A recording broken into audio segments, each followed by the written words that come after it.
네, 저는 이제 4조 성수 모빌리티 공간을 주제로 발표를 맡게 된 이해찬입니다. 그 도시문화 스터디 때 저희가 정의를 했던 대로 기존의 편의성 자체가 좀 확장되고 있다는 점을 저희가 말씀을 드렸는데요. 이제 저희가 내린 컨비니언스에 대한 정의 자체도 역시 다양한 사람의 수요를 충족시키는 서비스가 적절한 공간 내에서 효과적으로 제공될 수 있는 성질이라는 것, 저희가 지난 도시문화 스터디 때 정의를 내렸습니다.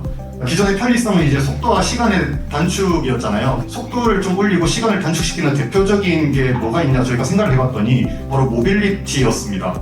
과거에는 모빌리티 하면 떠오르는 게 자동차에서 그쳤지 않습니까? 근데 이것이 오토바이, 전기 스쿠터, 전기 자동차, 드론, 이제 미래는 UAM까지 이런 모빌리티 자체가 좀 변하고 있고 확장되고 있다는 점을 저희가 이제 스터디를 했습니다.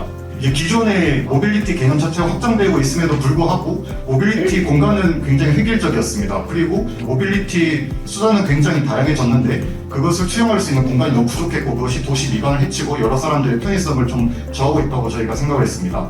그런데 저희가 과연 이 모빌리티를 통해서 어떻게 새로운 부가가치를 창출할 수 있을까 고민을 했는데 한 가지 아이디어를 얻은 공간이 있었습니다. 이게 길동체험이라는 공간인데 1층에는 모빌리티 충전소가 있었고 2층에는 공간이 있었습니다. 전기 자동차를 충전하는 시간 동안 새로운 소비가 창출하다는 점을 저희가 이 사례에서 저희가 발견을 했는데요. 기존에는 주차 공간 동안 아무런 활동이 일어나지 않았다면 지금은 이런 새로운 2시간 동안의 소비 창출할 수 있는 시간이 생겨난다는 점을 저희가 발견을 했습니다.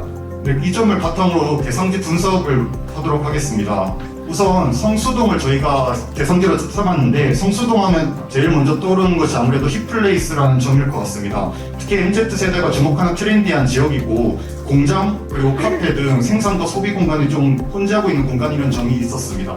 성수동에 중공업 지역이 있었는데 이제 기존의 모빌리티 차량 중심의 공간이 어떻게 확장된 모빌리티로 변화할 수 있을까 저희가 그 점을 고민을 했었는데 이제 저희가 찾은 지역을 이제 성수역에서 도보 5분 정도 떨어진 지역으로 기존에는 차량 공업소가 있던 부지였습니다. 필지 면적은 약 1200제곱미터 정도로 아마 평수로 따지면 약 400평 정도 나오고요. 이제 용도 같은 경우는 중공업지역 산업개발진흥지구로 지정이 되었습니다. 건폐율은 60%로 아마 높이를 세운다면 6층 정도의 20m 건축물이 나올 것으로 저희가 예측을 했습니다.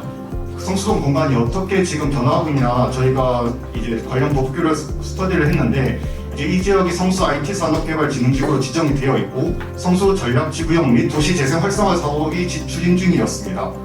이 지역에서 어떤 인구가 상업 활동을 하고 있는지 저희가 조사를 했는데 기존에 있던 차량 공업지 같은 경우는 상업지구로 지정이 되어 있지 않아서 바로 옆에 있는 카페를 기준으로 상권을 분석을 했습니다.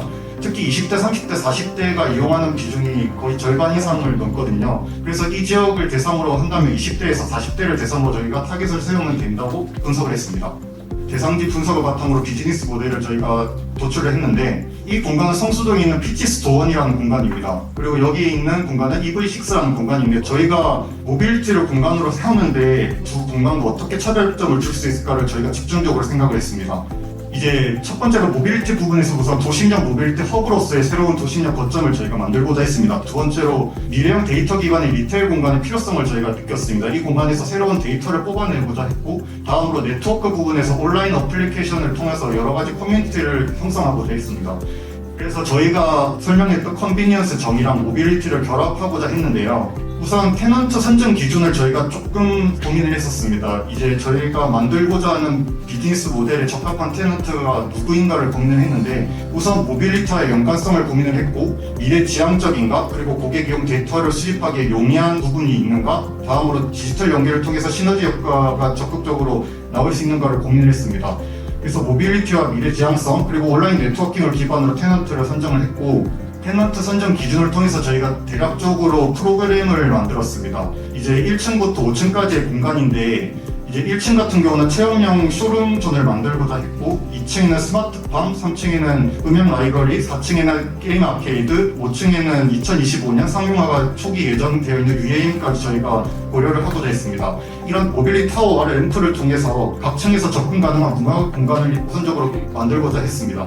1층 같은 경우는 특히 고객 이용 데이터를 조금 수집하고자 했는데요. 전기차 충전소에 대해서 먼저 설명을 드리자면 저희는 그 이용자들에게 무료로 전기차 충전을 할 수 있는 곳으로 계획을 우선 세웠고요. 그렇게 함으로써 일단 전기차 충전을 이용하고자 하는 자동차 이용객들이 모일 것이라고 생각을 했습니다. 그리고 두 번째로 데이터 기반 체험형 매장 같은 경우도 물건을 판매하는 공간이 아니고 사람들이 와서 전자기기를 마음대로 만지고 갖고 놀고 그런 것을 적극적으로 활용하고자 했는데, 그 공간 데이터를 수집하면은 그것이 저희에게 좀 더 높은 부가가치를 줄 수 있을 것이라고 생각을 했습니다. 사람들 역시 많이 모여야만 공간 이용자 데이터가 많이 쌓이고 그 데이터를 기반으로 앞으로 다음 사업을 활용할 수 있는 기회가 생긴다고 생각했기 때문에 스마트팜을 활용한 F&B와 인터랙티브 전시회를 2층에 놓고자 했고, 다음으로 3층에는 촬영 공간 음향 라이브러리랑 VR, AR 갤러리를 놓고자 했는데, 이것도 사실은 사람들이 많이 모이고자 한 점을 저희가 타겟을 했고, 4층 역시도 좀 더 미래지향적인 게임 아케이드를 집어넣어서 사람들이 이곳에서 게임을 몇 시간을 이용하는지 이런 공간 이용 데이터를 좀 더 적극적으로 쌓고자 4층에 이런 공간을 기획하도록 했습니다. 5층의 UAM 같은 경우도 사실 어떻게 보면 좀 허무맹랑한 이야기 아니냐라고 생각하실 수 있는데, 국토부 저희가 계획을 살 때는 바로 2025년 초기 상용화를 앞두고 있고, 성수동 일대가 UAM 주로 항로가 있는 것을 저희가 확인했기 때문에 앞으로 모빌리티의 다양한 측면에서 UAM 이용자들까지 고려를 해서 저희가 데이터를 좀 더 쌓고자 했습니다. 이제 저희가 디지털 연계성과 공유성 역시 활용을 해서 이제 이런 어플리케이션을 뭔가 활용하여 이제 커뮤니티 공간을 조금 더 만들면 좋겠다라고 생각을 했습니다. 이런 공간 같은 경우도 멤버십 이용을 한다면 사람들이 좀 적극적으로 이용해서 데이터 쌓기에 좀 더 적절할 것이라고 생각을 했고요. 이제 저희가 지난번에 했던 도시문화 스터디 6가지 평가 요소인데, 저희가 이 공간을 하면서 6가지 요소를 최대한 담으려고 노력을 했었습니다.